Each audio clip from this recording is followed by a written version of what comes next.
tem muita gente apostando agora no crescimento, Pepa, falando o seguinte, não, agora vai, porque, pô, a gente tinha 23 ministérios. Agora a gente tem 37 ministérios. Agora vai ter todo mundo dando atenção para cada um dos pontos importantes para o país. Isso é necessariamente uma condição para que, poxa, agora você tenha todas pessoas focadas efetivamente naqueles setores, ou tem um outro objetivo em você criar tantos ministérios Só pra assim? não cortar o Pepa depois, eu até postei sobre isso, que é a notícia boa é que tem muito cargo pra negociar, né? A notícia ruim é que tem muito cargo pra negociar. Porque dá pra passar muita coisa, e que coisas são essas que vão passar? Exato. Ninguém vai querer passar, né, coisas austeras. Ninguém.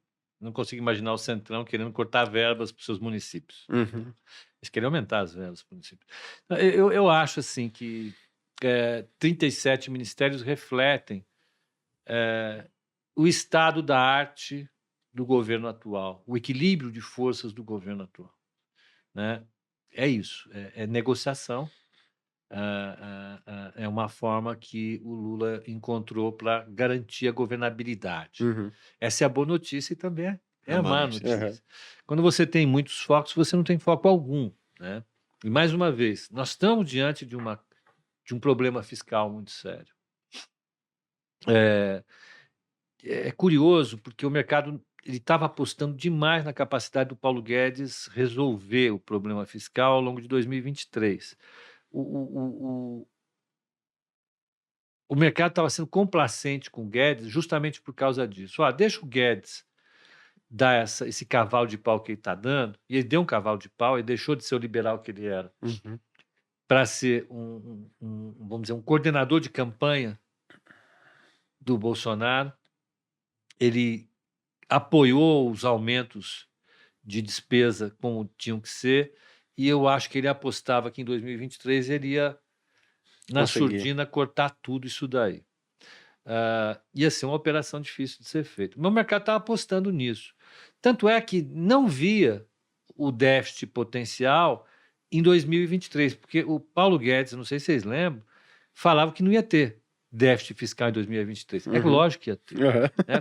Porque a parte fundamental, superávit de 2022, foram receitas extraordinárias. Foram os dividendos de Petrobras, de Caixa Econômica Federal, eles raparam o caixa das empresas para gerar esse superávit, né? Do BNDES. Eles fizeram receitas extraordinárias com concessões, né? E isso tudo não ia acontecer de novo em 23. Então a gente estava com uma estimativa na Nova Futura de um déficit da ordem de 200 e poucos bilhões de reais já há algum tempo, e estavam tensos para saber de onde ia sair. Agora, por volta dos dias antes da gente fazer essa gravação, um dos membros da equipe do Haddad falou que eles vão tomar medidas para evitar esse déficit de 223 bilhões de reais, se eu não me engano. 230 no orçamento, né? Como assim vão conseguir fazer isso? Os caras acabaram de aprovar uma PEC para abrir espaço. Para abrir espaço para gastar 200 e poucos bilhões de reais.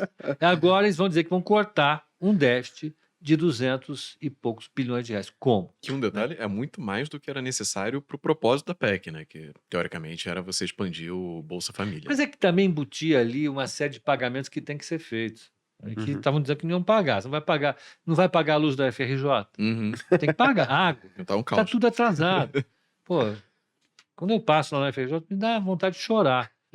Então, veja, equacionar o problema fiscal hoje, que é fundamental, passa por medidas que são muito duras.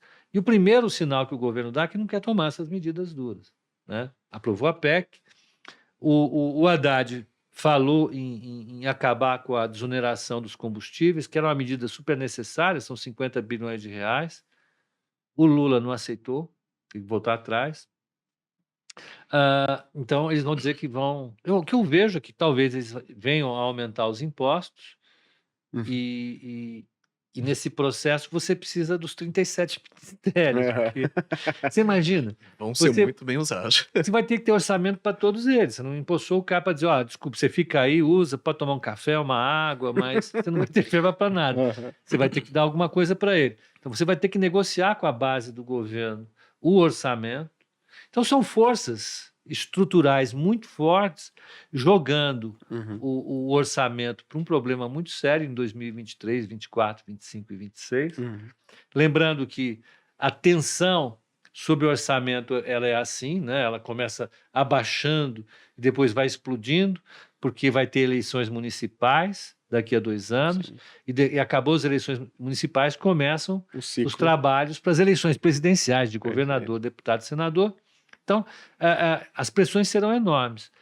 37 ministérios, para mim, dizem que o barulho sobre o Ministério da Fazenda e do Ministério do Planejamento vai aumentar demais, e isso precisa ser precificado pela gente no mercado. E aí, o que parece, restam 3 opções, né? Ou você aumenta imposto para conseguir bancar isso, ou você corta os gastos, que é muito mais difícil, mas para conseguir evitar isso, ou você financia com dívida, né? E aí eu acho que, pelo que me parece, queria até saber a sua opinião, a aposta do PT parece ser vamos financiar com dívida e não há problema se a gente conseguir fazer o PIB crescer muito. Porque aí meio que Na compensa. cabeça do Guilherme Melo e do Galípolo, a ideia é financiar com dívida e emissão de moeda, que negócio da MMT, Uhum. Teoria Moderna, Teoria Monetária Monetária. Moderna. Mas pelos dispositivos que tem hoje, eles conseguem fazer isso? A emissão? Sim. Porque vira um negócio meio JK, né? Vamos financiar com o Banco do Brasil printando dinheiro. Assim, tem tudo para dar errado, veja, tem tudo para dar errado. Todas essas opções indicam que o crescimento é menor. Então, vamos pensar estrategicamente. Se eu tivesse a obrigação de responder para alguém que me perguntasse, ninguém me perguntou, né? Uhum. Como é que eu acabaria com a pobreza no Brasil? Eu diria, Peraí. Como que você acabaria com a pobreza no Brasil, Pedro? com crescimento econômico. Simplesmente com crescimento econômico. A única coisa que proporciona a redução da pobreza é o crescimento econômico, né? Você não pode adotar nenhuma política econômica que atrapalhe o crescimento econômico. Essa é a regra. É inegociável. Redução definitiva, né? O que atrapalhar o crescimento econômico vai ser negado, custe o que custar. Topamos um negócio assim? Topamos. Então vamos. Vamos lá, vamos negar o que atrapalha o crescimento. Aumentar imposto atrapalha o crescimento? Atrapalha o crescimento. Uhum. Pronto, já começa daí. Não vou dar aumento de imposto, acabou.